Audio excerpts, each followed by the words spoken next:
Something to uplift your spirits. Turn this up. Roll your windows down. It feels so good to be a child of the king. You know what I'm talking about? It's funny how you're making me feel as I linger to be all up in your presence. That's Your right. touch, your voice, your will. I admire and desire your heaven. Lord, you mean more to me than anything this world could offer. Even at their very best, at your simplest, you put them to rest. You brighten up my days. Your life is light to me. I can't get enough of you. I gotta have more. You brighten up my days. Your life is life to me. I can't get enough of you. I gotta have more. Your loving is good. Fills me up with all that I need. Your loving is good. You supply my every need. So good. Can't get enough. You're all that I need. I gotta tell everybody, sing it to the world that you're good, so good. Let it breathe right. Let it breathe. You ready? Come on. Breathe, talk. I can go all of my days, try my hardest to praise and thank you, but I can't give enough praise, because you are so much bigger than my effort. You took what was dark in me, purified and made me new. Now I feel what you've been showing, and I wanna give my all to you. You brighten up my days. Your life is light to me. I can't get enough of you. I gotta have more. Your loving is good. Fills me up with all that I need. Your loving is good. You supply my every need. So good. Can't get enough. You're all that I need. I gotta tell everybody, sing it to the world that you're good, you're good. Your loving is good. Fills me up with all that I need. Your loving is good. You supply my every need. So good. Can't get enough. You're all that I need. I gotta tell everybody, sing it to the world that you're good, so good to me. You are, oh you are, good to me.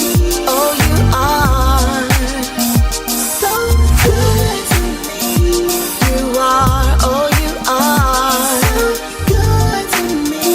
Oh you are, so good. Fills me up with all that I need. Your loving is good. You supply my every need. So good. Can't get enough. You're all that I need. I gotta tell everybody, sing it to the world that you're good, so good.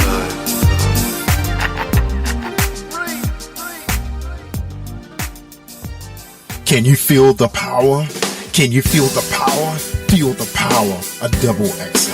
Positive Power 21.org. Internet radio.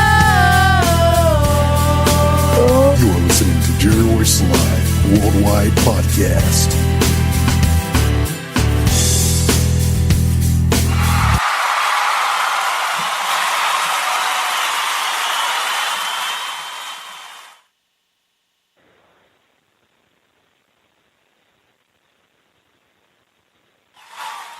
All right, what's up, family? What's going on? It's me, Jerry-Royce-Live Worldwide. We just want to start the show right up tonight. Tonight, we got my man, Dante Culpepper. I'm not Dante. I'm going to say Dante Culpepper. Dwayne Culpepper.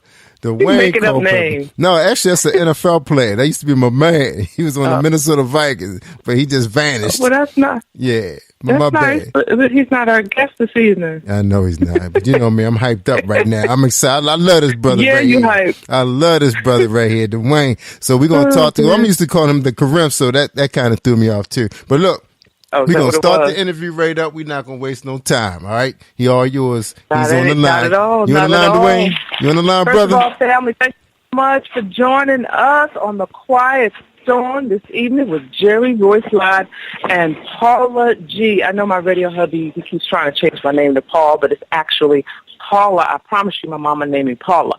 But anyway, this evening I'm so excited to have this brother with us. He comes to us from the heart, and at the age of 6, he began playing the flute, which was a gift that seemingly came from divine intervention. He joins the Quiet Storm this evening to share with us how his gifts have manifested into a full-fledged musical journey and ministry. He is gifted. He is blessed. He is Tha Corinth. How are you doing this evening, my brother? Hey, what up, G? How you doing this evening? I am fabulous. I'm fabulous. All is well. We're excited to have you. And, you know, I always tell my audience that, you know, you and I are having a conversation and the rest of the world just happens to be listening. They just happen to be listening to us. So we're going to start with your musical foundation was laid at a very young age during your childhood. When you and your siblings, you kind of filled the gap because y'all didn't have a television. That's how all of this started. Started. We don't have a TV, so we just gonna sing. So tell us a little bit. Take us back. Yeah, my mom, man. I mean, back in the day, you know, we was raised off welfare, so it was a lot of things that we grew up, you know, with a single parent. We had to learn how to respect what we had and understand to appreciate what God blessed us with. And with being raised by a single parent, you know, my mom, she was always, you know, we cooked off a thing called a hot plate, you know, where it cooked everything from rice to meat, everything. It cooked anything and everything you needed, you know. Anything and everything. So my mom, you know, every night, you know what I'm saying, being that, you know, times was hard and she was trying to make ends meet with what she knew how to do. And, you know, my mom, be honest with you, she not listening, but she know the stories and everything. My mom was a gangster for real. My mom, she just knew how to shoot dice. She knew how to make the money. She knew how to make the money stretch. She knew how to make water smell good, and it was just water, you know. So she was a resourceful woman. She was a proverbial woman. She was. Woman. There you go. She was. So it was like when music took place, you know, she would always, you know, she had this little game that she put together, and it was where she would make all of us, you know, pick something we wanted to do. And she was like, you know, I'm going to sit there and watch. And it was like, you know, I never understood until I got older why she was so faithful in watching, but I understand now why those tears was there, why she just sat there and she didn't, you know, she didn't laugh. She just cheered us on like she was just the biggest crowd in the room. And I love my mom for, you know, pushing me to the point of staying in music and not even giving up. So with no TV, being raised off welfare, living in a 2-bedroom home, sharing a bed with your brother, you know what I mean, and so on and so forth. So it was like, you know, we got to the point of understanding, like, you know, when we do get it, you know, we was taught how to respect it when we do get it, you know what I mean? So yeah. You know, your mom is an example of a quote that Eleanor Roosevelt said, and what she said was, a woman is like a tea bag. You never know how strong she is until you put her in hot water. And it sounds like your mom was in a lot of hot water, and, you know, the hotter that water got, the stronger she got because of what she did, what she had to do to make sure that, you know, that her babies had what they needed, you know, that they had what they needed, and that you all, because she moved you from where you all were, she moved you to Minnesota, right, in an attempt to have a better life for you all, for you and your siblings?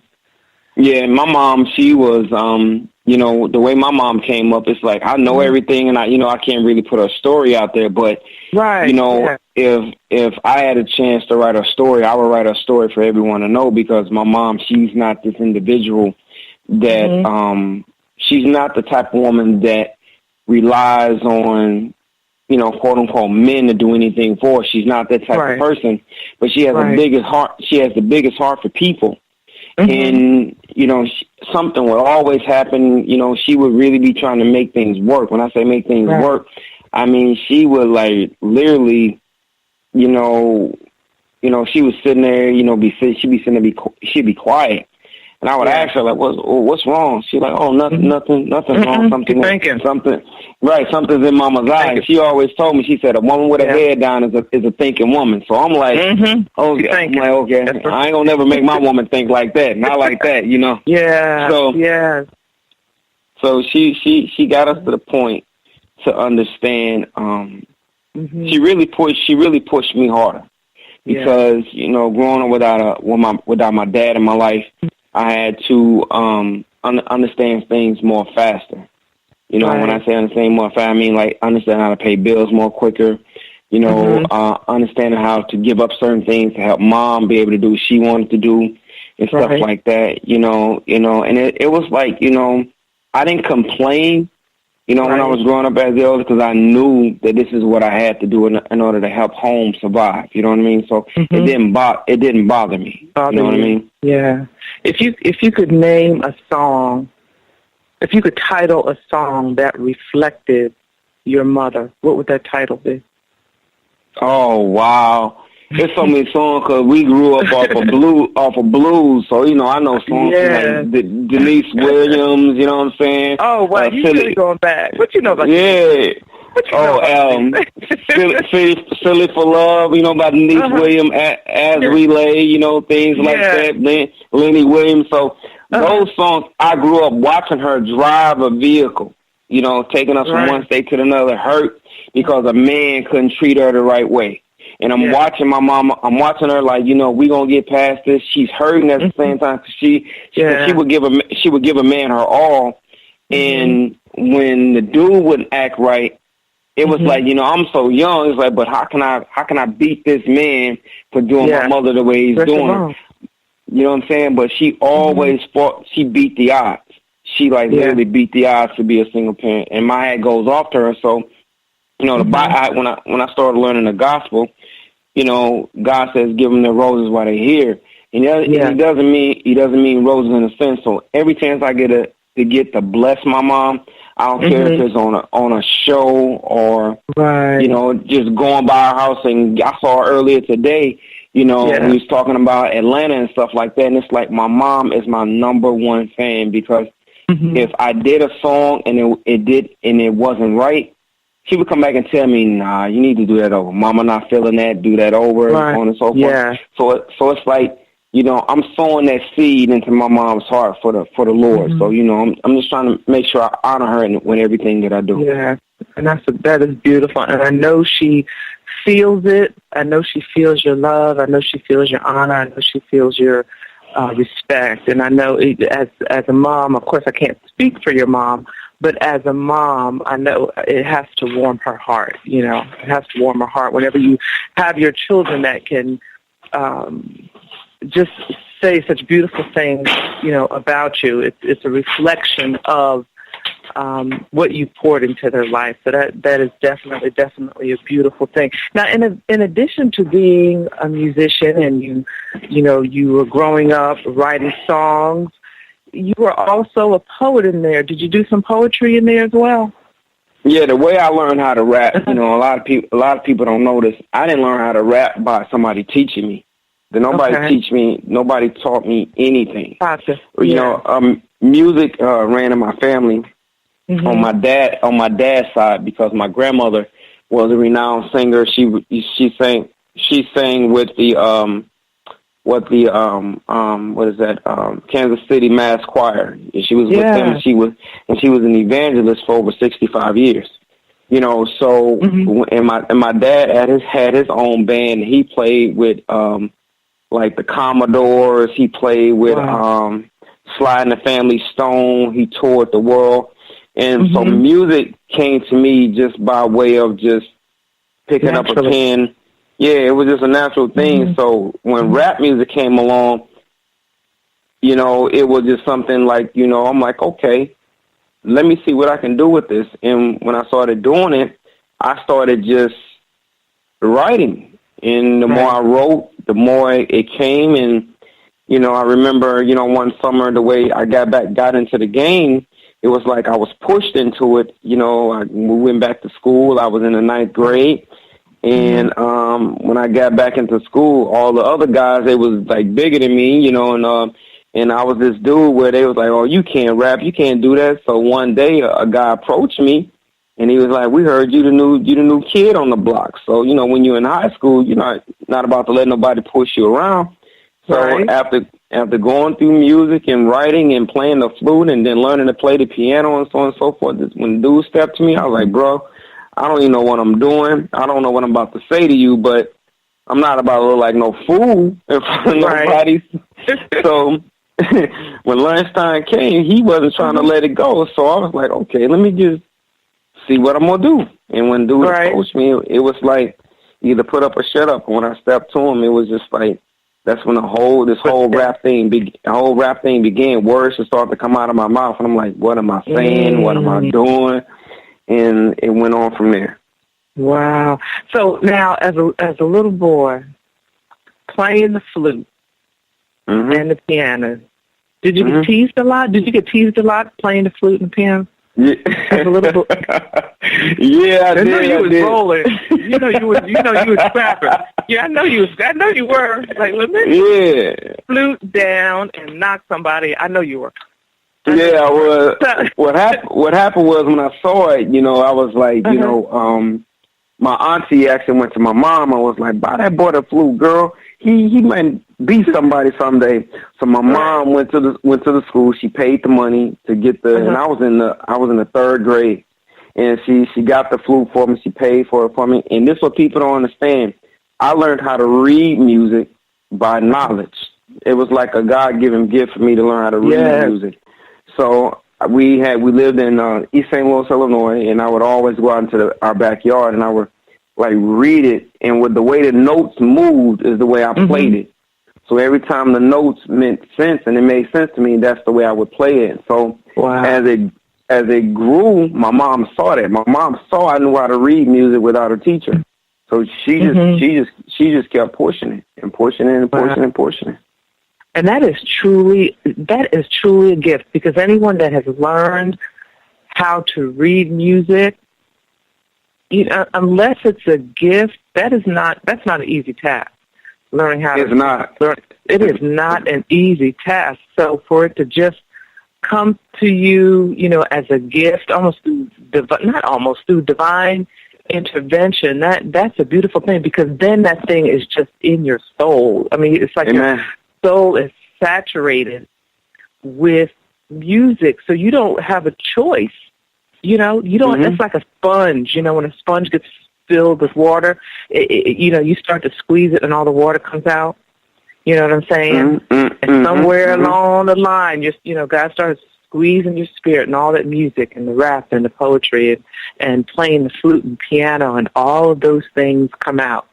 Do you ever get those quiet moments where you just kind of sit and soak in that? What does that feel like to you? I mean, the way this whole journey with music, it started in pieces. And, you know, like I always say this now, I'm not the average rapper. I'm not the average rapper. Okay. Because when I started playing the flute, I kind of drifted from that, went to the piano. I drifted from the piano. Then I went from that to breakdancing. And the first record that I breakdanced to was Michael Jackson. So I was always performing in front of crowds. The teachers at my school that we lived at in East St. Louis, they would give me a chance to perform. And I always kept this Michael Jackson record with me while my mom was at home, so that way I could perform in front of the classmates. And the teachers, they would always give me this opportunity to perform. So the moments would come late hours of the night, you know, and you know, it's like, I never knew that God did this to me until I got older. I would wake up in the middle of the night. Yeah, I would be up in the middle of the night in my room with the light on, writing music. And my mom loved me so much. She wouldn't stop me. She would let me write it, but she would like, go to bed. She knew. Because you got to go to school. So she would let me keep writing it, and she wouldn't stop me. She wouldn't stop me. So it kind of like, it didn't, with seeing my uncles and my dad and, you know, my aunt and my grandma, with seeing them push so hard to get to the music forefront, and they almost get the tip of the iceberg and never hit that home run, I just knew I had to be the one. I had to be the one. You know? So it's like, it's like all of those who came before, because it was in your blood, literally. So all those who came before you, it's almost like they propelled you into where you are today. You know? Yeah, I mean, each of you climbing up on each other's shoulders, and you're the one that's on the very top. It's like, I got to go over. I don't have a choice but to go over. Yep. See, I read my dad's history and what he did with music, and I saw my uncles do it. I saw my uncles do it, breakdancing and performing, performing with Shabba-Doo from breaking and Ozone from breaking. I saw them get to all those points. And I would tell my mom, and I remember the stories because, my mom, she would always be like, tell me, never give up, just keep doing it. And I would always tell my mom, I'm going to do this no matter what. But I would always tell her, I'm not going to treat no woman, Mom, like these men did you. And what did I know at 6 years, 7, 8 years old? What did I know about telling my mom that? But I saw it, And what it did for me was my mom, she just really was just like, she was that support factor that, when it came to music writing as an MC and as an artist and as a rap artist, she kind of pretty much developed me as an artist to get to the point of knowing what words can do to people and what they can do for people. Right. You know what I mean? But she managed you. She managed you at one point, didn't she? Yeah, my mom, she helped me get to the point of me and Jermaine Dupree. We traveled to So Deaf a few years. I think I was like almost fresh out of high school. Right. And, this is when I suffered my first heartbreak because you sit in front of this music mogul and you're thinking your life is about to change and your mama's sitting there watching about to go down. Right. And the last thing you hear was, come back to me, and this ain't what I'm looking for. And I'm like, are you for real, dude? So a little test came up. Don't nobody know the story. People don't hear the story because we never tell it. But we're sitting in So Deaf. The brat walks in, and when she walks in, they're working on her album with Sitting on Top of the World and stuff like that. And Lil Jon walks in, and he walks in, and they're like, well, we ain't really looking for nobody. We're not looking for nobody. So I'm like, okay, but they're working on the Bratz album. I said, man, I was so confident as my skill developed because I would battle people and defeat people that I didn't even know who they were. Take people. I'm not trying to be funny, but you just slay them all. Take dudes' rent money. Make their girlfriends mad at them and everything, So it was like I'm sitting there and I'm like, I looked at Lil Jon, I'm seeing Jermaine Dupree, he not saying no nothing. I'm sorry. I said, okay. I said, here's what I propose. I said, I'll battle her. And that's what I told Jermaine Dupree, I'll battle the brat. I said, if I win, you give me a deal. They didn't want to do that. So I'm like, okay. And this is a true story. So my mom's sitting there, and my mom didn't say nothing. She was like, yeah, go ahead and do that, because I know you're going to get it. And I'm like, yeah, I'm gonna. I'm not going to walk out of here losing. So they didn't want to do it. She didn't say anything. So I'm like, okay, man. So they made it. We left So Deaf, and when we left our demo, and to this day I never heard anything. But then a record comes out, from her along. I ain't going to say what the record is because, you don't know who's listening, and I ain't the one getting them started because I do gospel for the Lord. But a record came out, and I kind of knew what the record came from. And at some point over the years when I was building and learning, because I sat down for a while to go to school to learn this business, because I really wanted to be schooled and knowledgeable. I wanted to know what Diddy knew. I wanted to know what Suge knew. I wanted to know what Jermaine. I wanted to know what they knew. So when I saw myself lose that deal, me and my brother, we was on our way back home. My mom drove us back to Minnesota, and I said, you know what? I said, we're going to do this ourselves. I said, I'm going to learn this business so that way we can get this. You know, and over time, you know, God had a different plan. He had a different plan. And with me learning every job in this industry, when I say every job, I read every book you can possibly imagine. The numbers, book, the publishing, the writers, the trademark, the contracts, you know, anything and everything that comes with this business. I sat down to learn it, and it was because of my mom, because she pushed me to learn these things so I can be great at it. And you know, what you just said is so important, and I think that's the one thing that a lot of young artists miss. They come out, and no disrespect to them, but they come out, they want to make music. That's all I want to do is make music.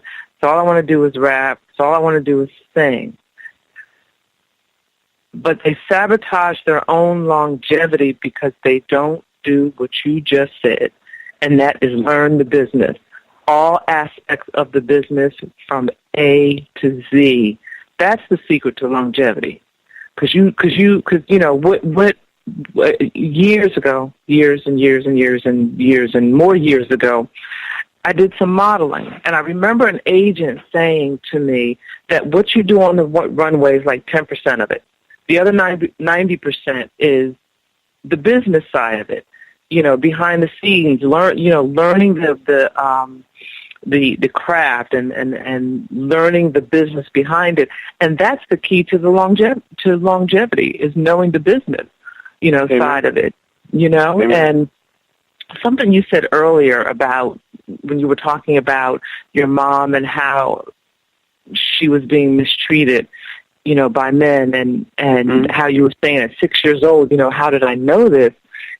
In addition to the other gifts that you were given, you were also given a discerning spirit as a young person, and all of that has served you. All of that has served you well, and all of that has brought you to where you are today, to where you are able to make those wise decisions and be able to discern and know, yes, I've got these gifts and I've got these talents, but if I want to continue and be successful in this business, I have to learn this business. That's huge. That's huge. I mean, my mom would see me. She would literally see me in the library. She would see me in my room, you know. Yeah. And I would literally be reading books upon books upon books, going to seminars, and you know, listening to people speak, watching videos, and I even went as far as studying the rise and fall of death row, because and I studied that because for one reason and one reason only. I didn't want to be Suge. I didn't want to be Dre. I didn't even want to be Death Row. I wanted to know what they didn't do. And my hat goes off to them. They made their records. They did what they did. They made their money. I have nothing against that company. But when I look at the fact of where I am right now, with being a CEO, and I can say this because I'm seeing what God is doing with being the CEO of the fastest growing ministry and label in the Midwest. I can say with a great deal of love and respect that those guys taught me what not to do. Dame Dash, Jay-Z, all of them, they taught me. You know what I mean? But the thing that they taught me is how to be that dude in the gospel game. When I say be that dude, when I say be that dude, say that. Yeah. When I say be that dude, I say that with a great deal of love and respect for for the Shay Samuels, the David Bentons, and all of them, you know, because I know all of them. I say that with a great deal of love and respect for them because of the fact that I look at and I listen to other artists and what they try to do, what they can't get over, and how hard the wall is built in front of them to get their music in front of the people that need to hear their message, and so on and so forth. So when I sat before the Lord, it was over 5 years ago. I was homeless, you know, and I know we're getting ahead of my bio here, but I was homeless. You're good. I was homeless. I was homeless about 5 years ago, and when I came before the Lord, my spiritual mother, she came to me and she said, "Son, you need to turn your phone off and you need to have a conversation with Christ. And at this time, I'm thinking like, okay, but I know enough. But she was like, no, you don't. She was like, you need to sit before the Lord, and you need to repent. And I said, why do I got to repent? Now, at this time, I'm living out my car. I got all my clothes. I got all my clothes in my car. I lost my townhome. I almost lost my vehicles. My record sales went downhill. The woman that I was with was abusing me. It was a whole big mess. So and you asked questions. And you asked questions. I went to exactly. You were exactly right. I'm asking questions. You asked questions. Like, what is going on around here? So I told Jesus, I said, Lord, if this is the life you got planned for me, you can take me right now because I'm ready to go. I'll be okay to be with you, Lord, because I don't have to deal with this, because I know that you've made a place for me in heaven. I know you did that for me. So when I sat there before the Lord, I got angry with Jesus because he allowed this to happen. But when I started to understand Scripture, when I say understand it, I mean understand it to the point to where I can decipher what God is telling me. Yes. What he's telling me. And a pastor in Florida told me one time, he said, son, if you want to know what God is telling you, take the people out the Bible that's in it, put your name in it, and watch God talk to you. So I started doing that. And when I started to understand that I allowed this to happen, that helped me to understand the responsibility that I played in allowing someone to do to me what God says I don't deserve. So the responsibility came when I looked at myself from the other side and said, I did this. She didn't do this. I did. So with understanding that, it got me to the point of understanding what Scripture does, what it will do for me, understanding why God wants me to use it a certain way, but also understanding why I chose to be that dude in the gospel game. And I chose to be that dude in the gospel game because when I say that I know this business, I can sit at the table with Diddy and any of them, and protect my team from the beginning. So tell me, if you probably have new artists that come to you. There may be artists that are listening now. Some may be a bit seasoned and have run into obstacles in their careers. Some of them may be at the embryonic stage of their careers. Can you share maybe 2 business tips? Like, for example, fill in the blank. If you want to survive in this business, you need to fill in the blank. If you want to survive in this business, I'm gonna tell you to know. Like the Bible says, my people perish for the lack of knowledge, and that is so true. If you want to survive in this business, you need to know what to do and when to do it. You know what I mean? I mean, I got an artist, Danny Nicole, very phenomenal artist. I'm not, as a leader and as a person that have experienced the hurt and have experienced, people taking my money, people robbing me believing in my gift and believing, oh man, I'm about to make it, I'm about to blow up, I'm gonna finally get mom out the hood. With seeing that be destroyed in my face, why would I let Danny Nicole go through that? And I have the ability and the knowledge and the know-how and the power to say, no, Danny, I'm not going to let you go through that.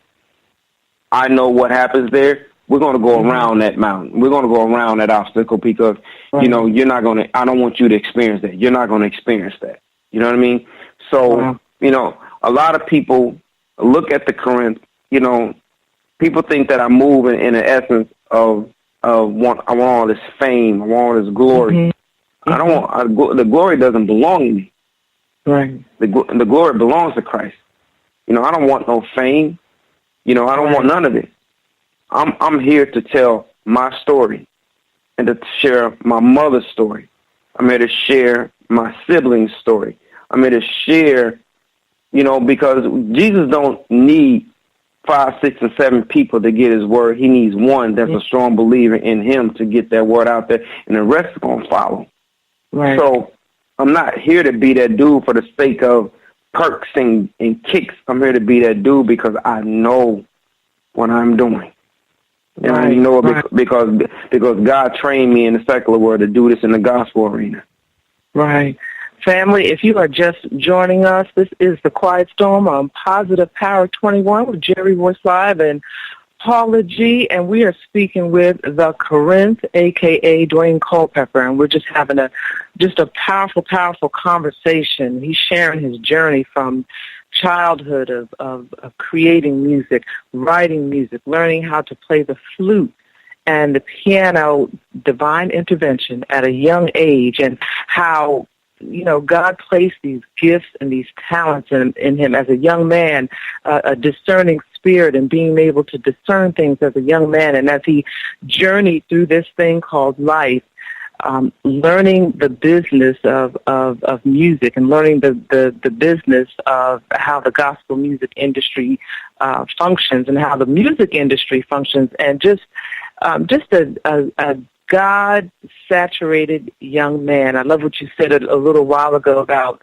setting before the Lord and just, you know, turning everything off and just deciphering what it is that the Lord is speaking to you, and reading in the Bible, taking the names of the people out of the Bible and putting your name in so that you can hear what it is that God is speaking to you as well. And then also sharing some business advice with the audience in regard to survival in this particular business. Talk to me a little bit about the Wicked Mob Clique, Mr. Record. Wow. Talk to me, baby. Talk to me. Come on. When we came back from trying to get the deal with Social Death, you know, I was in this mind state where, you know, I was really just gonna come back to Minnesota and just do it. And it was like, you know, the Wicked Mob was a group that was created by me and my brother, Antonio Culpepper. And we created that group, you know, after, you know, certain downfalls and certain things that didn't happen a certain way. And, you know, my brothers, you know what I'm saying? My brother, he got a God-given gift. He learned how to produce music without going to school, you know. So for the Wicked Mob, when the Wicked Mob existed, we did shows at Central High School, Highland Park, around the city, and so on and so forth. And we did so many shows. We did what any normal upcoming hip-hop artist would do to get our foot through the door. So we was trying to kick it. We was trying to kick the door down at a young age, and right there in the audience was my mom sitting right there, like, okay, she right there, like, we gonna do this. A single parent, taking the role of mommy and daddy at the same thing. So every time we would cry, she'd be like, "Baby, it's gonna be all right. We'll get the next." All right. That's so right. She never let us. She never let us went to bed hurt. She sort of hurt. But she knew one thing. When we got on that stage, we gave it everything we had. We left it all on the stage. Yeah, we left it all on the stage. So the Wicked Mob was a group that was just created. And I can say this now because I understand Christ more now that I'm older. I understand the gospel more.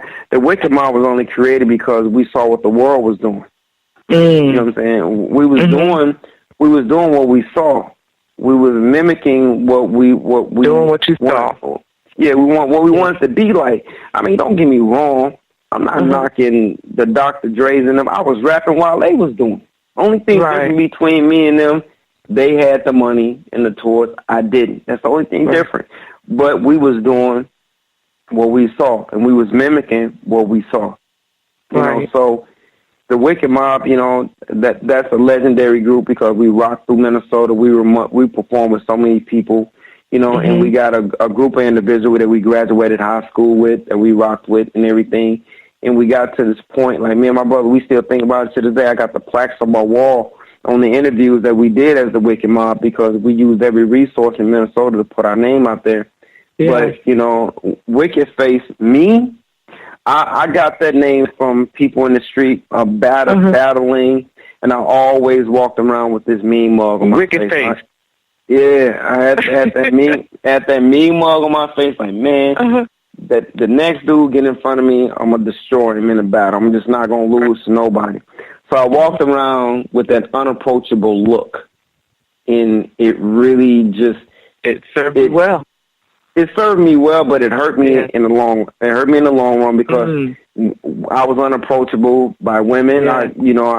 It was that crutch, and it was that curse that, you know, when I look back on it and being an older man now, I would have never let my son walk with something like that. I would never did it. Right. You know. Right. Because I always say that words have power, and we got to be careful how we use them. And how we speak them over ourselves. Tell me a little bit about Judgment Day Records. When we came from So Deaf, you know, I looked at, like I said, it goes back to mimicking what you see. Yeah. I looked at Bad Boy. I looked at Death Row. I looked at Suave House. I looked at Rap A Lot, and I'm looking at all these labels. Right. And I'm in the essence of hip hop at that time. I was like, man, you know what? I'm about to make the hardest company to get all these dudes out the way. But, you know, I really feel like God had a safety net over me, because knowing what I know now, and the way it could have affected me then, I could have lost my life dealing in an arena like that. Because hip-hop is a musical arena, $1 billion industry, but you can also get hurt in it. And if you're a musical person, you know, you can't hide behind the truth. That's the truth. You can get hurt in it, and be honest. So Judgment Day Records was a name that we created just to, we mimic what we saw. Right. Wow. You know, first of all, this has been such a wonderful conversation, and I know the audience has been and is being blessed by this conversation. And, you know, time gets away with us, and we have about 6 or so minutes. And I want to make sure that we touch on your current projects that you're working on, your current project. And you have an event coming up in April. Yes, ma'am. I'm actually going to Vegas on the 23rd of this month to kick it off, and I'm going to April 21st, I'll be in Mississippi, performing in Mississippi. Okay. You know, so the album should be out probably around like the end of April. It should be out nationwide. Okay. Can you tell us a little bit about it? I'm gonna try to make it short, make it real short. Okay. The album is pretty much my testimony. It's a you know, when I asked God for the album, it was, you know, basically when I didn't learn how to use the gospel, I had to learn how to use the gospel. And I have to learn scripture. I have to learn how to be a leader. I have to learn how to be a husband. I have to learn how to be a man in my own home. I have to learn all those things that I wanted from God. So Undisputed, it starts a story, you know, of what I went through from the beginning to the middle to the end. And it's 3 CDs that show the testimony and the story of my life, of everything that I went through over the past 10, 15 years. Wow, that's awesome. That's awesome. Is there anything that we have not discussed that you want to share with the audience? One thing I want to say one thing. You know, when people listen to this project, you know, some people may get misconstrued over the titles and things like that of the songs and things that I put together. But if they take the time to listen to every song, they'll see the meaning behind why the song was written, what's in the song, you know, because the ending result is not going to come until you get the 3rd CD. Everything is taking a course over the course of time, so everybody can really see, like, okay, Corinth went through this, and then this happened, and this is where he at now. But when they see all the promotions on the CD, it's a triple CD, but I'm not releasing it. We're not releasing it like all in one package. We're taking these people through a journey with me to see what God did for me and how He got me to this point. Wow. Website, anything that you want to share with the audience where they can keep up with what's going on with you? Oh, yes.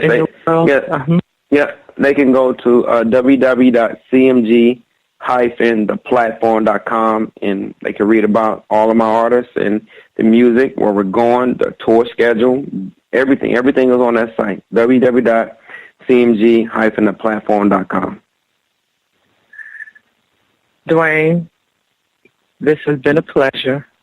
I thank you, love. I thank you, and I pray continued blessings over you. I can pray continued doors of opportunity to be open for you, and I pray that God continues, because he has been, continues to incline his ear to your prayers and meet you at your point of need. Tha Corinth, a.k.a. Dwayne M. Culpepper. Awesome conversation this evening. Thank you so very much, darling. I want the audience to stay tuned for the next half of The Quiet Storm with paula-g and Jerry Royce. We are going to take a gospel update with some news from Nina Taylor, and we'll be back with Chanel and Jerry Royce-Live. This is The Quiet Storm on Positive Power 21 with Jerry Royce-Live, and paula-g will be back in a moment.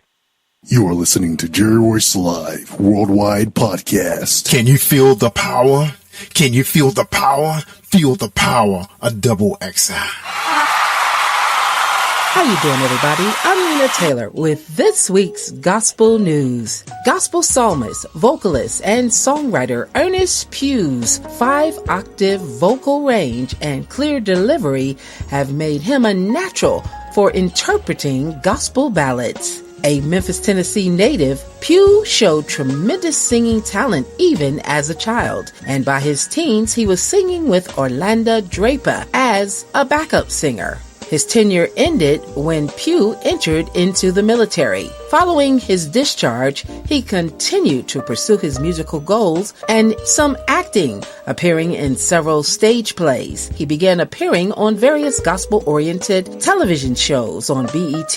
His first album, Ernest Pugh Live, A Worshipper's Perspective, in 2006, followed by Seasons Change in 2007. Live, Rain on Us arrived in 2009 with his fourth album, Earnestly Yours. A holiday album, Christmas with Ernest Pugh, in 2012. That year, he relocated to Houston, Texas, followed by the WIN Worship in Nassau Experience, which was recorded live in the Bahamas in 2013. The EP Just Worship in 2014 and the compilation Hidden Treasures and Collaborations in 2015 became Pugh's fifth and sixth releases to top Billboard's Top Gospel Albums chart. Detroit-raised Georgia-based pastor, music director, and singer William Murphy, best known for providing a soaring lead vocal on the modern gospel hit Praise Is What I Do. He specializes in stirring praise and worship hymns that fuse old school gospel with urban contemporary Christian music. Based out of New Birth Missionary Baptist Church in the city of Lithonia, Murphy issued the album All Day in 2005, followed by, in 2007, The Sound, recorded live. Murphy's major label debut,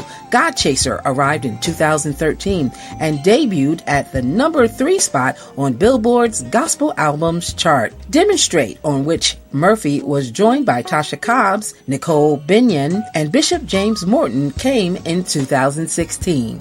Kalante Gavin, an energetic contemporary gospel vocalist from Ridgeville, South Carolina, launched his career with a performance of the Reverend Paul Jones' I Won't Complain. He recorded in his high school cafeteria in 2014 and uploaded it to YouTube. The interpretation caught the attention of the Atlanta-based pastor and music executive Marcus Boone. Gavin signed with Marcus Boone Enterprises in 2016. Gavin released the single Higher in 2016, the song written by his mother Priscilla Smalls and produced by Grammy-winning Myron Butler. Around that time, Gavin made his national televised debut on BET's Joyful Noise. The 2018 Stellar Gospel Music Award nominees continue this week. We left off at Category 23, Special Event CD of the Year, a Kenny Lattimore Christmas Greenleaf Soundtrack Season 2, various artists.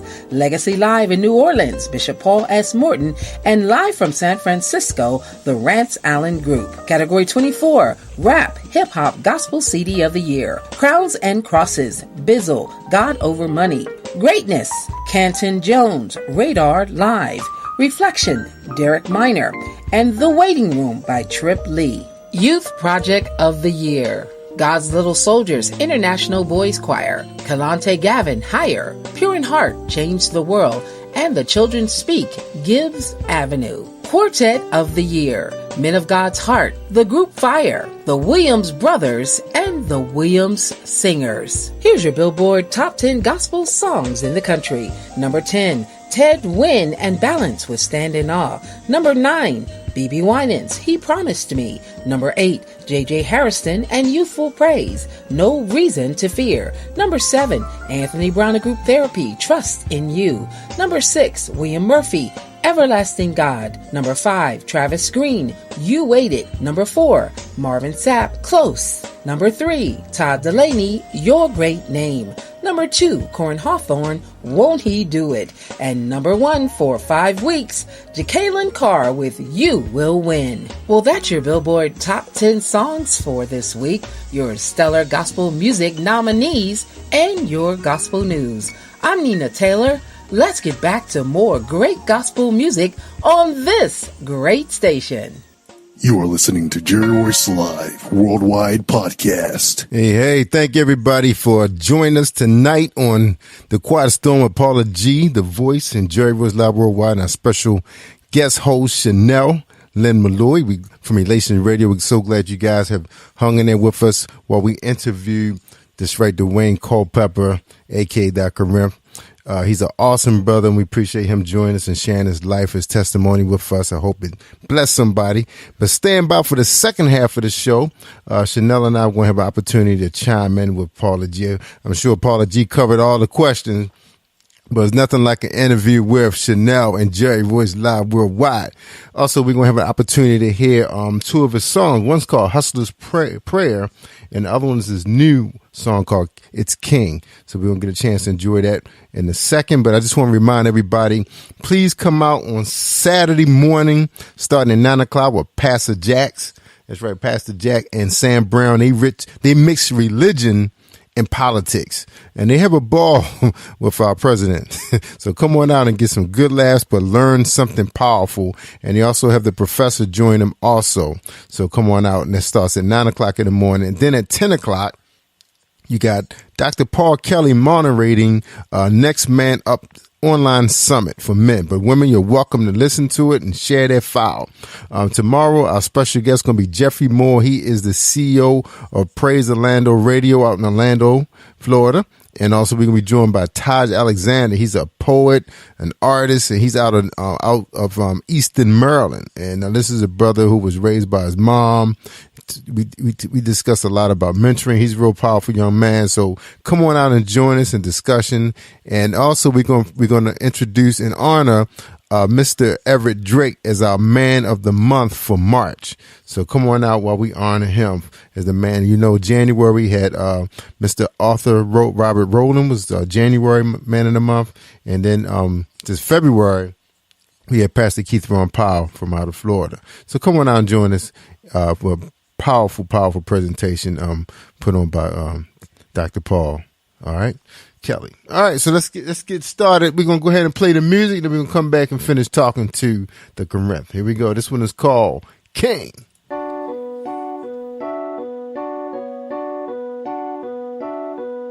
Yeah.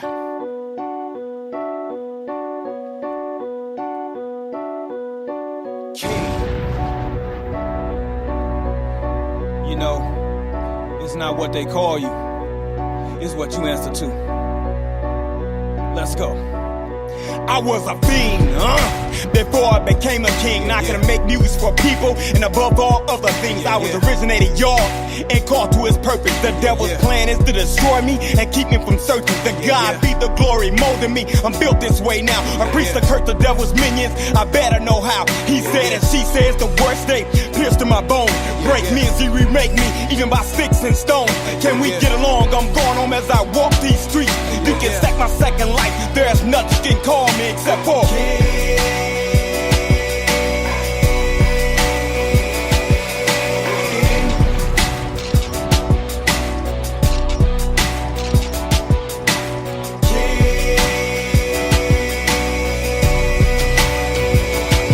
I know whose I am and who I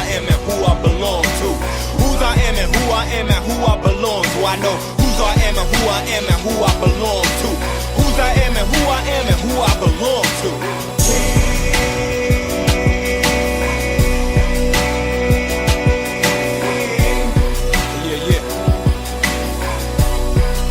Yeah.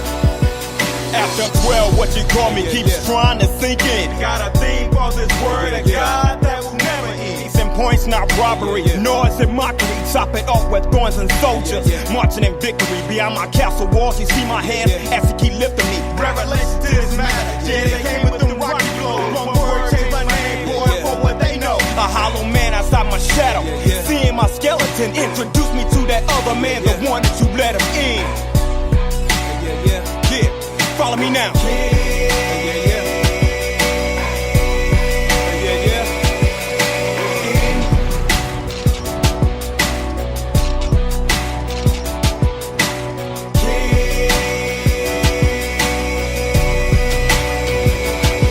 I know whose I am and who I am and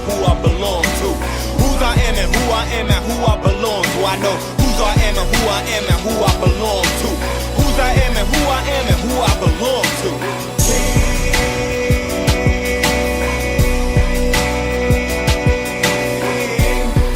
Yeah. The number one supply portions, brick to this weight. Carry my cross to Calvary as I met her with Jesus' face. A thumbprint to my DNA committed. Oh my God, knew before he made me. Shaped the blood to my heart. What's my name, King? What's the name that he gave me?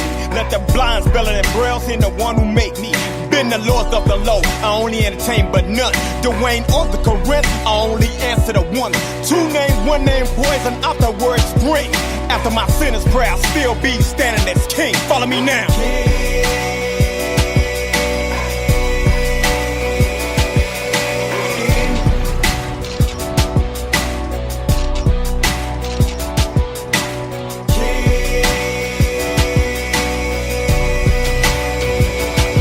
I know whose I am and who I am and who I belong to. Whose I am and who I am and who I belong to.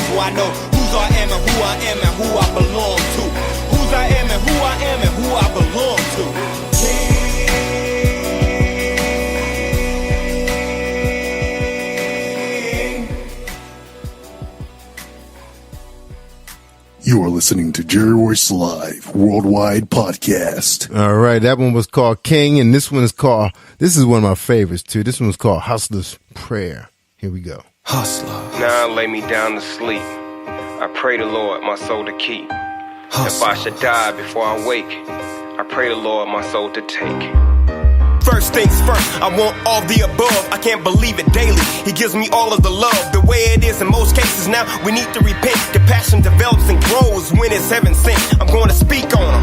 Now I hope you can hear it. I walk with him, talk with him. Now we met in the spirit. I shook his hand and he said, "This the way to be a man." It's undefeated death. I left footprints in the sand. Watch me as smoke clears. Now created in piles. Eternal life to live and die, and still crack a smile. The promise there for me and you. Now we living for. I got bad news for the enemy. Stomp his head through the floor. Left behind, homie. Never attempt vacation. Heaven's movie thugs mansion. Holding your salvation. Permanently stressed out now for you and me.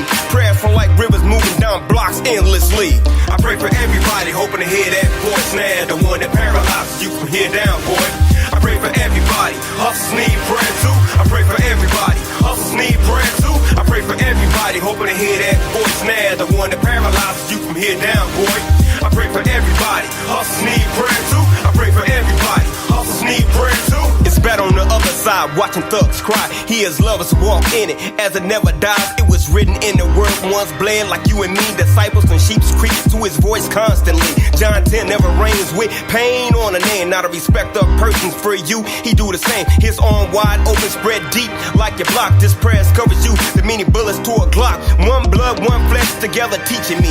A broken covenant without Jesus. Married to the street. Walk by faith to the altar. Mr. and Mrs. Smith. Anointed to hear his voice can't be now the greatest gift. You could ask for it now. John 16:23. Catch it every last church. Blessing your family. Broad liquor turn to be blessed. Then place it on you when blunts with aroma can awake you from a coma now. I pray for everybody hoping to hear that voice now. The one that paralyzes you from here down, boy. I pray for everybody. Hustlers need prayer too. I pray for everybody. Hustlers need prayer too. I pray for everybody hoping to hear that voice now. The one that paralyzes you from here down, boy. I pray for everybody. Hustlers need prayer too. I pray for everybody. Hustlers need prayer too. Hustlers need prayer too. Hustlers need prayer too. Hustlers need prayer too. Hustlers need prayer too. A man from anything is what some say. For he know the plans that won't change every day. Predestined for many lessons for your block to prosper. 29th chapter 11th verse. Ready to lock your grave before you was born. Now he set you apart. I seen a man cry even after God's own heart. Until a man dies, he holds pride and righteousness. You can't talk to police where you permanently rest. Many chosen to represent now what they holding. To keep the truth smoking, ain't no joking. With your mouth swollen, argue murder. If you searching for what is heard, bury your flesh, don't test now. One is it was the word drive by and buy down. Look at me, throw my hands up high. New creations died and came back, and don't ask why. Bring them out, no doubt. I got to bring them, make the money, get clout now. Sow it in the kingdom. I pray for everybody, hoping to hear that voice now. The one that paralyzes you from here down, boy. I pray for everybody. Hustlers need prayer too. I pray for everybody. Hustlers need prayer too. I pray for everybody, hoping to hear that voice now. The one that paralyzes you from here down, boy. I pray for everybody. Hustlers need prayer too. I pray for everybody. Hustlers need prayer too.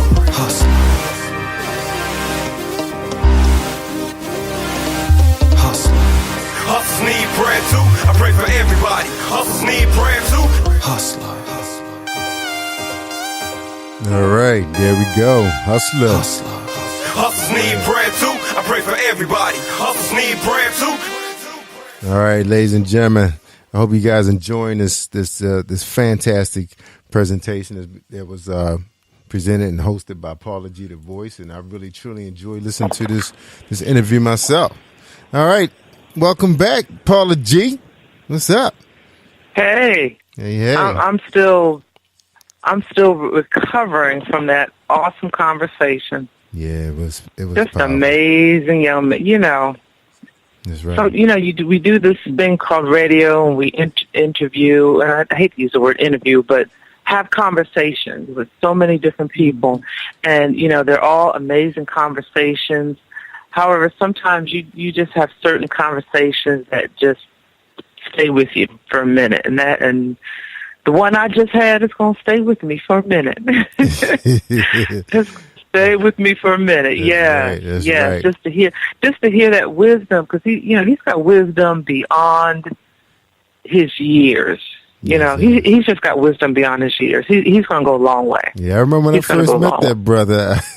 I met him through Jay Nicole, and it was in Baltimore. And man, he was just so excited. He had so much energy, and Pastor Bell was believing in him, because she pushed him on the positive power. Because at the time it was so many people that was there. We was trying to get to know, and Pastor Bell, it was something about him that she wanted to work with him with her studio, and that's when we had the opportunity to work with a few of his artists in DC, and that was a wonderful experience. He showed a lot of professionalism, and first impression is so important in this industry, because there's so many bamboos and flim flams going on that you got to really watch where you put your brand. And he's definitely been a first class act, and I really appreciate Dwayne for being that way. So I'll tell you what, let's bring Chanel on so she get a chance to talk to our guests. Chanel, are you there? I am. There she is. Hey, Chanel. How is everybody? Hi, Paula-G. How are you? I am wonderful, love. I am wonderful, wonderful. So good to hear your voice. Awesome. All right. Yeah, I might sound a little funny. I've been had my wisdom teeth pulled, and oh no, honey, that's my no jaw joke. is swollen. That is no joke. Been there, done It's that. not. That's no joke. It's really not. Yeah. But we're praying. However, I am here anyhow. Yes. Praise God. You can make it through. Pushing through. That's right. Exactly. So Chanel, you want to start off some questions with Mr. Culpepper? He's standing by. He's still with us. Sure. By the way, I am absolutely blown away by your story. My God in heaven. It's just a prime example of how, sovereign God is, and I think that his story is very inspirational to everyone who, suffers through, losing everything, and being homeless and everything. My God, and just how God can just take you out of, out of anything. God can do absolutely anything, He can take you out of the gutters, and put you in the, in the place of the palace, and it's just, man, my goodness, God is just so awesome. And so my question, really, Paula-G really cleared everything. She covered everything, of course, as usual. But so what I would ask is there anything or any kind of advice, because just like Paula-G said, you are a man of wisdom beyond your years, and so I am sure that there is some kind of advice you can give to any man who would be seeking for himself a wife, because I know you did say that God had to teach you how to, be a man and how to look for a wife and how to, So is there any kind of advice you would give to that man that, that's seeking for himself a wife? Yeah. Oh man. Oh wow. I'm gonna try to make this. Yeah, it is. I'm gonna try to make this answer short and sweet. There's a song on my album that God threw at me when I was working on the album called Exhibition. And when I wrote the song's about how one man tried to find love on his own, but he go through so many obstacles, but he really gets to the point where he has to really step back and say, okay, God, you're going to have to find her for me, because this is what I'm going through, and my decisions are not getting me anywhere. So what got me to that point to write that song was I was in church one day, and the pastor that I attend this church, Apostle Leslie Ford here in Minnesota, he did a teaching. He did a teaching how to obey God. And the teaching that he showed us was for married men and single men. And he told us, he said, you do not have to wait for the woman to come or for God to present her. You can live and orchestrate and do things of the Father by God's hand and let Jesus make the way for her to appear. When he said that to me at that time, I clearly understood what he was talking about. He even gave examples. Go home on time, pay your bills, keep your home in order. Don't be hanging out with the wrong company. Attend church regularly. You know what I mean? Commune with other believers. You know what I'm saying? Commune with other men of God. And when he told me all that, and this was over 13 years ago, I started doing it. And it's like I started doing it, and when I started doing it, it helped me to understand. And I used to go to men's study groups where there was a lot of married men. And I would end up being the only non-married man in the group, but I'm listening to all these married men soaking up all these things that they're doing. I'm like, whoa, are you serious? But then at the same time, I'm out here traveling the world by myself, believing in God to send me a wife when I'm watching these pastors and leaders doing. So the best advice I would give them, I would say one thing: learn from your leader. Amen. That's what I would say. Yeah. Amen. Love it. Jerry? So Dway, My God. do you remember that? Do you remember that day we first met, brother? Do you remember that day? Yeah, I remember the day. It was phenomenal, man, when I met you, because I was out there to prove a point, and you was like, "No, brother, I got you. We gonna play. We gonna do your show and go and rock out." I was like, okay. And we was in Maryland, and when I got up there, that's my first time performing in Maryland. And every time I perform, my mom always taught me, leave it all on the stage, no matter where you at. And he played, Jerry played my set real good, and we just rocked out like we had been doing it together for a very long time. Yeah, man. So I respected his grind since day one of meeting him in Maryland. That's right. And I was like I was saying, Pastor Bellows really believed in you, man, and she definitely wanted to, make you part of that network. And I said, all right, let's do it. She was, all we kept hearing was the Corinth. I couldn't even say your name in the beginning. She made me learn it. Pastor Bellows, I love her and her husband. They brought me and Howard out to Jamaica, and we was out there preaching the gospel out there, performing. And I love the Bellas, and I'm still rocking with them to this day. So, the things that I do, man, I'm gonna be honest with you, I don't try to fabricate an interview or fabricate what I say about myself or fabricate my story. It's the truth. I write it. I share it. I don't hide behind it.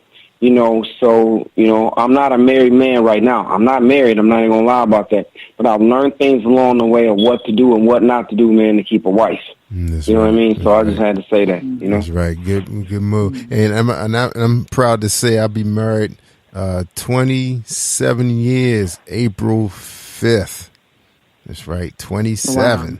Yeah, we were just sitting in IHOP, my wife and my oldest son. My baby boy. And she was saying, wow, what are we going to do, for this anniversary? And she was saying, what was the name of the place we went last year? She couldn't remember. None of the restaurants or the hotels and stuff we were visiting. And I remembered it. And she said, so are you planning it this year? I was like, whoa. I said, we're probably going to do the same thing we did last year since we had fun. So it's all about the company, and she knows that. It doesn't matter where we go, we're going to have a great time. So there's a good chance we're going to go back downtown to Charm City, take the day off, and just soak it up, man. Enjoy our time together and celebrate. So, man, I wish you the best with that, man. She's right around the corner. When you pray on something, man, he will bless you. Thank you, bro. Thank you. Yeah. So, like I said, 27 wonderful years, and everything you said, I live by. And one of the things I never forget, I love me some Baltimore Ravens, and Coach Harbaugh, bless his soul, man. He get a lot of troublemakers on the team sometimes, and they don't listen. But he told those guys, this was the last day I remember. He said, nothing good happens after midnight. Nothing. So I try my best to be home before midnight. That's true. That is true. Yeah. Even I'm out of town, I'm heading back. Yeah. Thank you, everybody, for inviting me out, but I gotta go. It's almost midnight. Right. So that's how Jerry Royce rolled. Man, I gotta say though, Dwayne, you are handling your business, man. I know this industry is not that easy. So real quick, man, of course we got a little bit of time. We're going to 1 o'clock, but tell us a little bit about some of the, there's somebody out there listening right now who want to walk down that same path. It looks glamorous. It looks great being a record executive and an artist and all this stuff. But can you tell them a little bit about some of the challenges that they should expect when they're trying to build their brand? And they bringing people involved. What baby steps should they take first, in your opinion? Man, I'm gonna go back to what I did. When I sat down for those years and I started reading, and I started understanding the demographics of this industry. If you're in it for the fame, the money, and all those type of things, that's gonna destroy you within a year or two, literally. But when I saw what God did for me, when I say God trained me, I literally say that honestly, God trained me in this business, because when you convert to loving the Lord, and you knowing how Jesus was crucified, and you knowing how you want to live your life according to His word and Him, that crucifixion is going to come to you too. It's going to happen, and you got to be prepared for that. So when I saw everything that was coming at CMG, I'm like, okay, I got to be a better leader. I got to be a stronger leader. I got to be in the face of Jesus all the time. I got to be there. You know what I mean? Because you're going to lose people. That's one thing I hate in ministry. I hate losing people. You know, but I've learned that everybody's not going to go where you're going. It's just not going to happen. What God is taking you, there's a plan. He's going to get the glory. And what you're going to say and how He's going to use you is meant for a certain group of people. You know, so what I can tell them is you have to know where He has you going, but to know where you came from, but know that what you went through is not just for you. It's meant for those people that you're going to share it with. You know, and God is going to use you to share it. So being in this industry, you know, I'll tell it. I will say it. I've been robbed. I've cried at night to my mom, like, I can't believe they did me like this. I went across stages and believed that I was going to, you know, be this winner, and I lost. And, you know, I wrote songs and believed people would get back to me. They didn't, you know. So what pushed me to really just look at Diddy and all of them and say, nah, man, I'm about to be that dude. I sat down and I started reading and learning what God wanted me to do. That's right. And I understand what you're saying, because even, you know, being, a CEO of this radio station is pretty similar journey. You're always trying to find that perfect fit too. I always believe this. Everybody's not meant to work with everybody. I mean, no matter how good you are, how much money you could pour into that organization, sometimes it's just not a good fit. And you want that good fit. You want good people around you. And, you know, President Trump talks about it all the time, loyalty. You know, you want loyal employees, man. They make a happy place. I'm telling you, we have a happy family here. And I'll tell people real quick, she said, you know what? You're a great podcaster. You bring it. You really bring it. But it's just not a good fit. You know, maybe you should try your piece of puzzle somewhere else. You know, but you know, you hate to be that blunt, but you want to keep the peace in your organization for one. You want everybody. Of course, you can't make everybody happy. I remember somebody told me that when I was a manager. Said you can't make everybody happy. I said, why not? Why not? You know, my question. How you feel about that? I know it's tough. You know, trying to make everybody happy. Trying to make everybody happy. You know, I've had to sit back and let some of my artists and some of the employees. I've had to sit back and let them say what they needed to say in order to understand, you know, that this is a concern they have. They're not blasting out at me, but they're saying, hey, I want you to know this. You are my leader. You're my boss. I'm trusting you. You know, this is what you need to do. And sometimes it's hard because I go back feeling like the bad guy, but I have to adjust and get back on the horse and say, okay, I got to fix this because he chose to rock with me. So I'm going to do this for him. I'm going to do this for her. You know, and being a CEO doesn't come with that class overnight to make you better.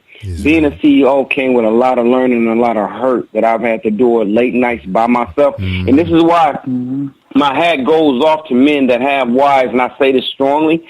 If you have a wife that strongly supports you, and she's that support system in the wee hours of the night when you like don't understand where the hurt came from, you don't understand why this person did what they did to you, you got to look at that. That's that rock that God placed in your life. And with me not having a wife and being, you know, on the road, and I fly back home by myself and I fly out again, and I have to really gather myself on my own. So it takes me a couple of days to come back to fulfillment so I can start to do it all over again. So it's a lot of hurt with being a CEO. It's a lot that comes with it. And look, the way you had me laughing over here, man.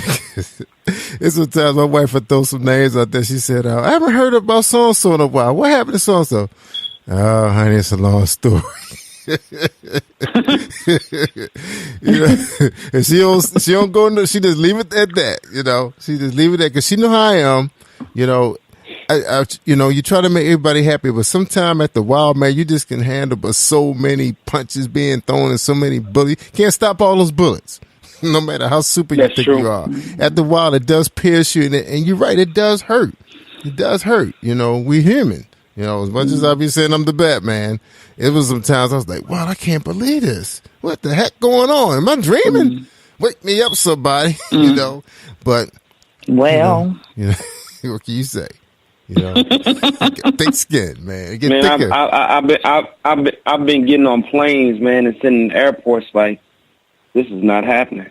This is not happening. But I get on the plane, and I start working out a new plan to keep the ship floating. Yeah. You know, because when Jesus walked on water, he walked on water without any worry of the ship sinking.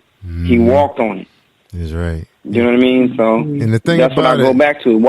Go ahead. The thing about it, you know, we both got a big heart, and you want to help people. That's the whole bottom line why we do this. I mean, we love it. You know, you love what you do. And I never forget when Earl Graves told me, he said, if you do this, man, you got to love it. You got to have a real killing passion for it, because at the end of the day, when you don't get paid and everybody else got paid and you got a little bit of sleep, and you still and everything's not working out the way you want, you still got to wake up loving this thing, because you got to do it again.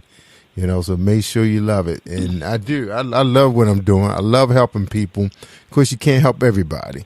You know, you try. That's true. But, you know, just do what you can. And as you get mature in the business, and you know, and you start getting tested by different people, that's when you really start learning a lot more than just the intricate parts of the business, you know, the little working pieces. It's the relationship part that you got to start learning, you know, the spiritual part of it. Like, wow, you know, and you know how we all caught up on brands too. Say, whoa, I thought that guy or that gal told me she was a Christian. He's a Christian. They just sang a beautiful song about Christians. How they do me like that? You know, you just, you know, but yeah, you know. And you know, Dwayne, like you said, man, you know, you was in airports trying to figure it out. You know, same me. I was driving back, long drives, trying to figure out what just happened. You know, but, you know, God fixes it every time, doesn't he? He fixes it every time.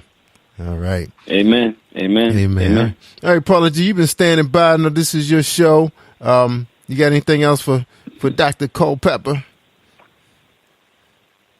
Oh, she must be typing. No, I'm here. No, I put my. No. So you're trying to talk to me while I'm talking. Don't you start. you know I'm listening. No, I had myself on mute, and Chanel actually asked the question that was going to be my next question, but we ran out of time with, you know, Dwayne, your past experiences and what you had spoken about earlier in regard to being such a young child and the experiences that you had as a child, and being able to discern the role of a man and the role of a man in relationships. You spoke to that through the question that, you know, Chanel asked you. You're just amazing to me. You're just amazing. That's all I can say. Good guy. Thank you so much. Thank you so much. All right, Chanel, you got another question? Because I got another question for, and this is one that I had brought up before, but go ahead. Okay. I actually, I wanted to kind of chime in when you guys were talking about things that you have to, you know, go through, you know, especially being, you know, an entrepreneur, a CEO, the things that you have to go through. I just wanted to chime in a little bit, you know, because just like Jesus, you know, he suffered being betrayed, you know, and sometimes you have those people, you know, who you have to let go because all of a sudden, you know, some people don't even want you to succeed. You know what I'm saying? Sometimes you get those people, you know. That's so true. You know, you have to let them go because all of a sudden, you know, things are happening. It's like, man, why did you do that? You know, it's like you're trying to make me fail. Like, what's going on? Buddy. You know, you just have some people that you know, they started out with you, you know, but then all of a sudden something happened. I don't know. Sometimes some people can,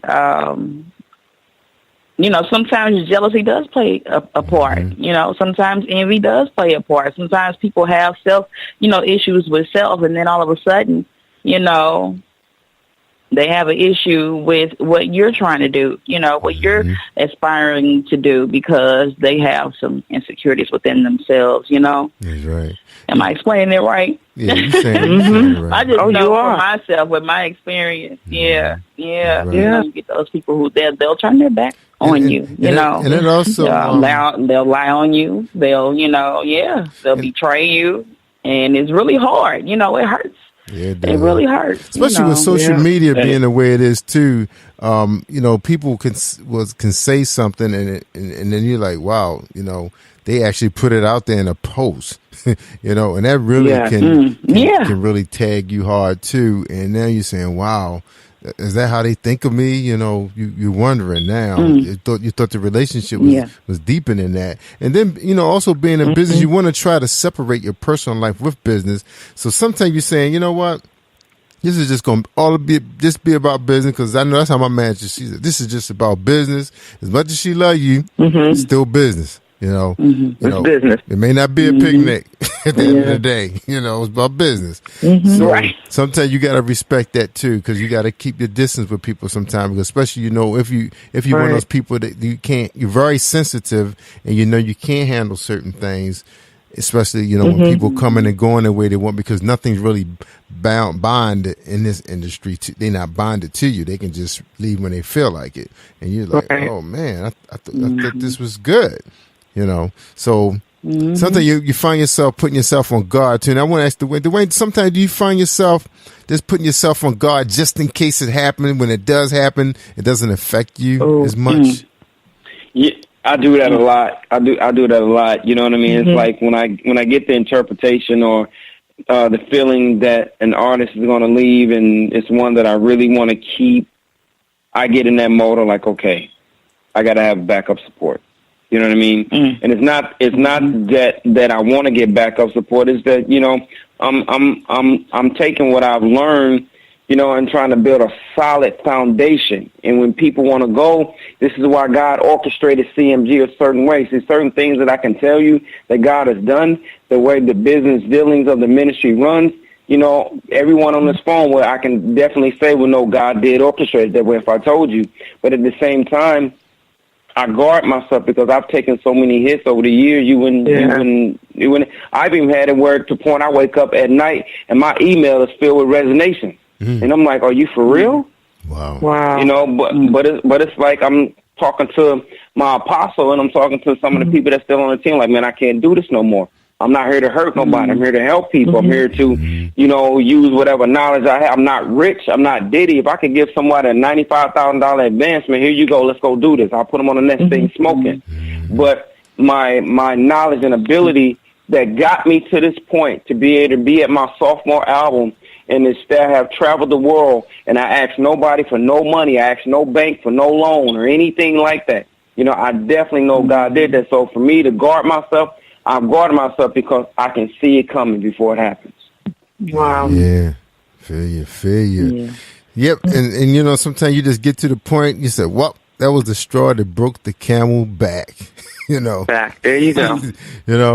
But, my whole thing, and Dr. Kelly and I, we talk about it all the time, man. We say we just want to have fun, enjoy what God blesses us with, and keep growing the kingdom, blessing people, and just keep it moving. If we cross that road and that person don't want to shake our hand, is all right. It's great. Okay, bye. Keep it moving. The train don't stop. There you go. That's right. But I'm there you go. Like I say, I'm very happy where the Lord has taken us, and like I said, I'm in the business that helping people. I'm in a helping people business, and you're going to cross paths with some people, and some going to keep moving. But I love the relationships that I'm building with the artists. That's what I love the most. I know it's going to be a little tough when you're dealing with other networks, when you're dealing with other podcasters, because down at the end of the day, it's really competition sometimes. It really is. I mean, as much as I embrace, and there's some brothers out there podcasting, man. I love them guys to death, man. I have them on my show. You wouldn't even think that one day we're gonna be competing for that same hardware, because it don't matter to me about the hardware. It's just fun to me, It's just being there, at the Spin Awards, all that. To me, that's just gonna be a family reunion for us, just for us to get together. If I win, it's super duper. But if I don't, hey, If I can get some great selfies out today, that's a winner for me. Get some great selfies. You know, I work some Facebook with some selfies, man. People are like, man, was they at the Oscars? Because you know, Jerry Woods will work an award show. So, but if I have the hardware, you will. Yeah, you know, till I wear myself out.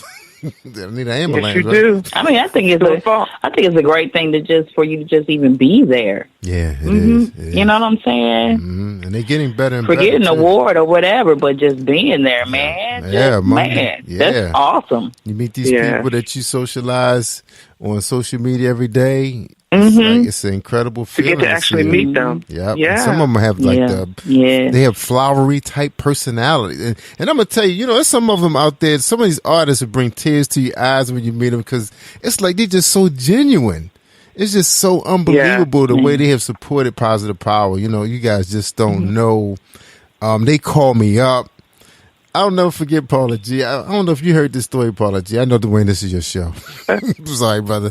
But I gotta tell you, I gotta tell y'all this story, man. This was at the Spin Awards. And of course, the weather was really crazy that day in Atlanta. It was real rainy and cold. Yeah. So the place, they couldn't air condition the place, know. So basically, a lot of us had on heavy suits and layers and everything. Yeah. And then you had all those hot lights because, I mean, she had a big media group that came out. The red carpet was real. And, I didn't have my son with me, and I'm used to, him helping me. He knows what to do. So, of course, I had, I'm not going to call no names out, but it began for a Superwoman. She was so excited. She loved me. She left me with a red carpet. Tina was all over the place just having in and get you. I know. She was having a super great time, and she left me. So basically what happened was I was starting to drain. I was getting fatigued, and I was losing water. I was dehydrating. And it's like I didn't have nobody to get my water. I was like, oh man, there's nobody saying you guys all right. So basically, it was a guy was watching it on Facebook Live because it was Facebook Live, and he said, "Wow," he said he was really enjoying the program, the art. He said this thing was big. He was impressed, but he said, "What's going on with this guy?" He said he is just sweating. That dude called me up, man, because he was worried. He wanted to know if I was all right. So I was like, wow, that was big, man. This guy didn't know me from Adam. No, I remember. Yeah, he didn't know me from Adam. Because remember what's the first thing I asked you because I was driving in. I had an event. I had hosted an event in Augusta that day from I think it was 8 to 5. Yeah. I finished up that event. I went in the bathroom, changed, got in the car, and drove straight to the Spin Awards. So when I walked in, you were dripping wet. What did I ask you when the first thing when I walked in? I asked you if you had something to eat. You said something about a protein bar. Something about some raggedy protein bar that you had. And I'm like, no. Well, we did have lunch. What happened was I did miss a meal. I had a protein. No, what happened? I flown in that day to Atlanta. Talk about some raggedy protein bar. I was delirious at that point. I didn't know what I was saying. Not a meal. No, I did have a meal. I did. I had 8. But what happened was I had missed the meal. That's what happened. I missed the meal. So when Tina had me at Walmart all day. By the time we ate lunch and went back to the hotel, I suppose I had another meal around 5 or 6 o'clock. And basically the protein bar was it. And that protein drink I had. I know it wasn't, but that was all they had. They didn't have a green room for media. There was no green room. So I didn't have a little veggie pack or anything, which I should have had. But you could go and got something to eat right around that area. I didn't know that. I remember it was dripping. It was pouring down raining. So you threw Tina's name in there, so you know what's gonna happen, right? No, I mean I'm not blaming Tina. I missed the meal, but what I was thinking about, I should have had purchased a little salad. A salad or something while we was at Walmart that you can carry with you. You got to keep something with you. See, now I'm starting to get more experience with that kind of stuff, because before, I always was prepared. I had a little small lunch and, because that whole day just was thrown off. It was a really long day for both of us. It was. It was a long day. And the weather, I think the thing too was the weather. The weather didn't help at all because that weather was horrible that day. It was absolutely accidents on horrible. the 85, 95, and then Absolutely remember we flew in that day too, and then we had to pick up the car, and we had to go pick up Tina's stuff, and then next thing you know, it was like, wow, it's 5 o'clock. We got to get out of here. The limo was late. The airport's on the east side, and the venue was on the west side of the city. So you had to come clear across the city to the venue. Yeah, so that's kind of stuff that you go through. When you're in this industry, you learn. So it's a lot to learn. But you learn through experience. But too, I if I can, I interviewed a guest a while back, and we were having a similar conversation about being in the business and just a lot of what we've shared. And he said something that I thought that was really good. He said, you got to have an outlet. You got to find that thing that you enjoy doing and you do just because you enjoy it. Right. We all have to find that outlet, because this thing that we love to do can really get taxing sometimes, for all the reasons that were mentioned. So, you got to find if it's working out, or if it's going to the movies, or doing a craft, whatever it is. Yeah, you got to find that outlet. Yeah, you do. Even this, as much as I enjoy this, sometimes you do have to take that break. And that was why my wife was really good about me getting the puppies. She was like, she understood that can change, because she saw how man, we getting off subject. We got to get out of here, y'all. We be talking all day. Look, Dwayne, we appreciate having you on the show, man.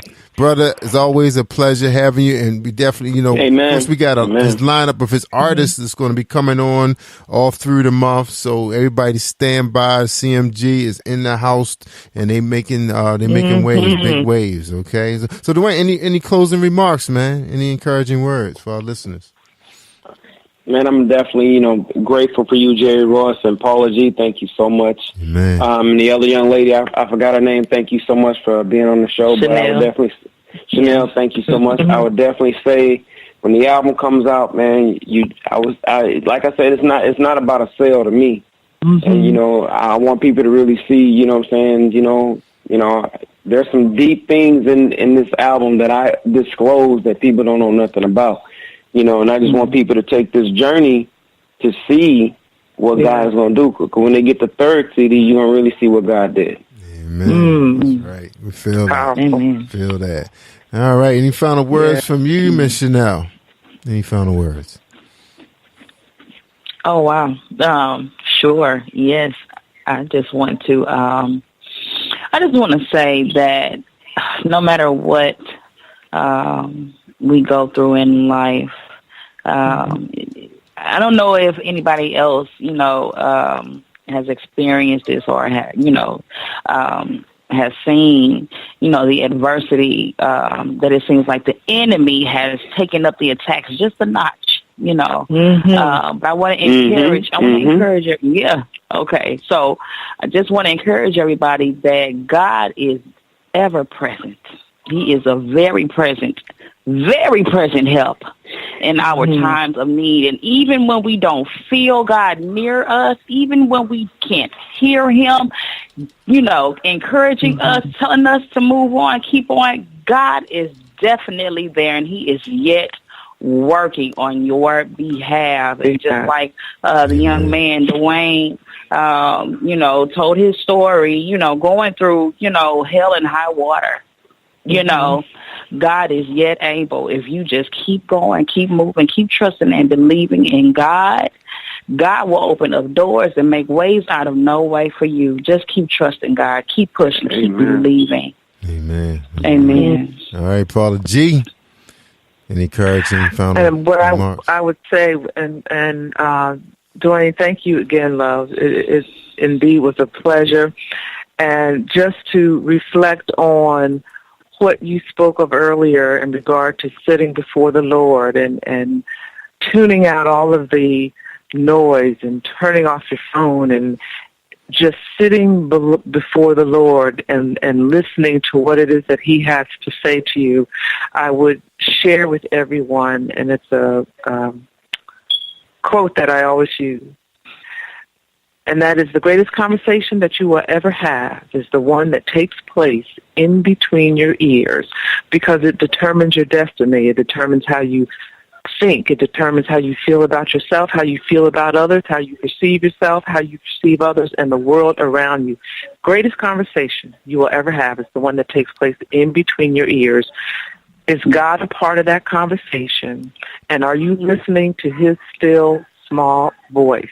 Our guest this evening, Tha Corinth, a.k.a. Dwayne Culpepper, is a testimony to listening to that still small voice in that conversation. Amen. Amen. All right, Dwayne, we appreciate you, brother. We appreciate you. And brother, I got to call you out real quick. Y'all have a good night. Before you go, Dwayne, I got to call you out real quick. I just want you to know that Wes Morgan got his paperwork in before you did. So I need the paperwork. Okay. He just had to go there, didn't he, Dwayne? He just had to go there to start something. That's my big brother, though, Jerry Royce. My big brother, though. He's my big bro, though. You know I've been waiting. To so I can release his video. He got this awesome video, awesome performance. I want the world to see. But I got to follow protocol. All right. So we'll get that done right, brother. All right, everybody. We appreciate everybody tuning in, and thank you so much for supporting the Quiet Storm with paula-g, The Voice, and jerry-royce-live worldwide, right here on Music Vision Television and Positive Power XXI. If you don't know what Music Vision Television is, it's going to be running on Facebook Live and YouTube. It give you an opportunity to see all these artists in concert from our footage, and also the music videos they have invested so much money and time into. So this is a new venue. We hope you'll be able to support it and share it. And get a chance to buy their music. That's what it does. It make you want to buy their music, and that's what it's all about. Buy the music. All right, get that ministry. Make you want to shout. Yeah. All right, everybody. There you go. I'm jerry-royce-live worldwide. You are listening to Jerry-Royce-Live Worldwide Podcast. Can you feel the power? Can you feel the power? Feel the power of XXI. Positive Power 21.org. Internet radio. You are listening to Jerry-Royce-Live Worldwide Podcast. Hi, I'm Larry W. Robinson, host of Gospel Updates, your gospel entertainment news report. And you're listening to Positive Power 21 Christian Radio with Jerry Royce, live worldwide.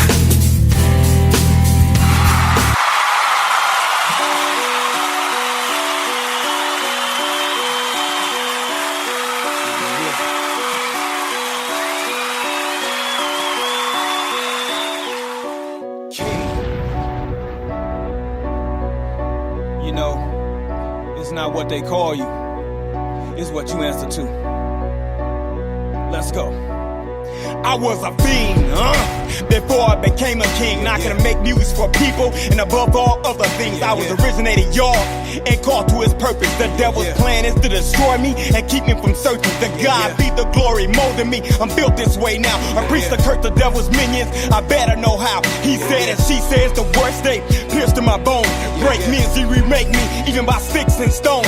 Can we get along? I'm going home as I walk these streets. You can stack my second life. There's nothing you can call me except for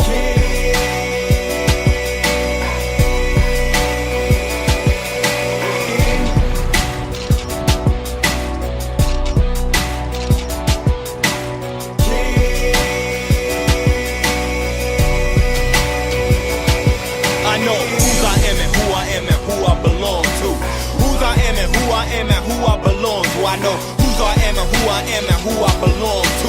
Whose I am and who I am and who I belong to.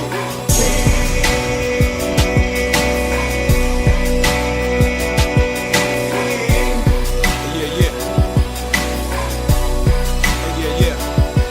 After 12, what you call me keeps trying to sink in. Got a theme for this word of God that will never end. Points, not robbery, noise and mockery. Chop it off with thorns and soldiers, marching in victory. Beyond my castle walls, you see my hands as he keep lifting me. Revelation to this matter, yeah, they came with them rocky blows. One word changed my name, boy, for what they know. A hollow man outside my shadow, seeing my skeleton introduced me to that other man, the one that you let him in. Yeah. Follow me now.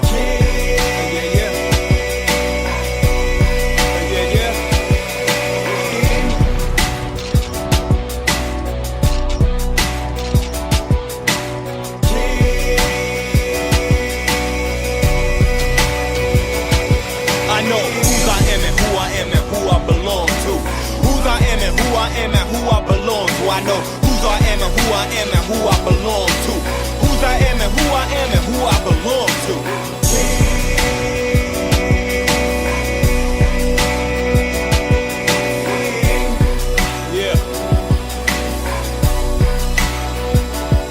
The number one supply portion, brick to this weight. Carry my cross to Calvary as I met her with Jesus' face. A thumbprint to my DNA committed, oh my God. Knew before he made me, shaped the blood to my heart. What's my name, King? What's the name that he gave me? Let the blind spell it and braille, seen the one who made me. Been the lords of the low, I only entertain but none. Dwayne on Tha Corinth, I only answer to one. Two names, one name, poison, after words spring. After my sinner's prayer, I'll still be standing as king. Follow me now.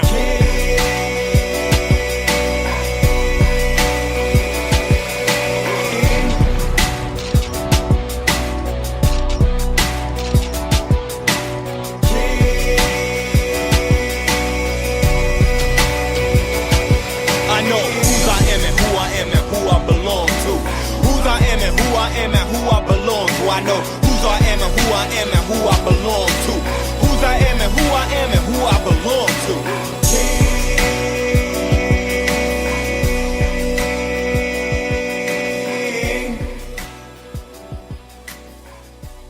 You are listening to Jerry-Royce-Live Worldwide Podcast.